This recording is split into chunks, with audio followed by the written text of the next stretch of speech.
لأمر ربما يكون أهم. هذا الطفل أمه قتلها بشار الأسد. لا إله إلا الله، إنا لله وإنا إليه راجعون. لما شفنا الناس عمالة تنزل بالجمال وبتضرب في التحرير ولقينا الدم سال، قلنا خلاص. الشيخ زايد الله يرحمه في الإمارات قال كلمة جميلة جدا غيرت وجه الخليج كله. يعني هذه الطفولة البريئة، هذا المجرم الزرافة زي ما قال الحبيب الطفل أكرم. شو قال؟ أعطينا الميكروفون. الشعب أعداء الآفات.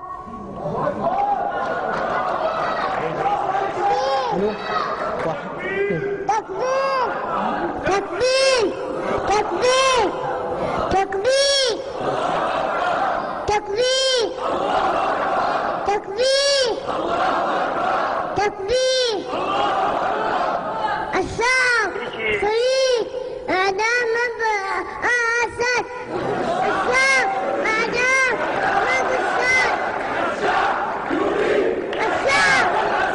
الشعب أعداء الأسد. الشعب فريق أعداء الأسد. الشعب فريق إعدام الأسد. ادعونا بالشفاء مع مرض الكبد. الشعب إعدام الأسد. الشعب فريق إعدام الأسد. الشعب إعدام اسمك ايش الأسد. حبيبي؟ اسمك ايه؟ اسمك ايه؟ عمر. عمر. ادعو ايضا لعمر بالشفاء، عنده نعم مرض الكبد. الشعب فريق إعدام الأسد. الشعب فريق إعدام الأسد. الشعب فريق إعدام الأسد. كم الشعب. عمرك يا عمر؟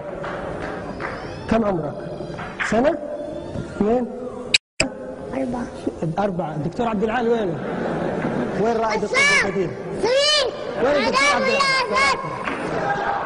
العال؟ دكتور؟ وين الدكتور عبد العال باشا؟ في الدكتور عبد العال رائد الطب البديل، نتمنى ايضا انه يساهم في يعني يساهم. عامل عالجه انا عمه. بس دار علاج، نحن نتكلم طب طبيعي، ما نبغى الكيماوي، ما احب الكيماوي انا. يا حبيبي يلا الله يشفيك، الله يشفيك يا بطل.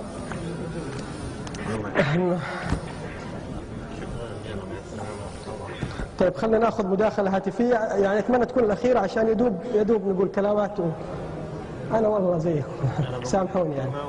طيب فضيله الشيخ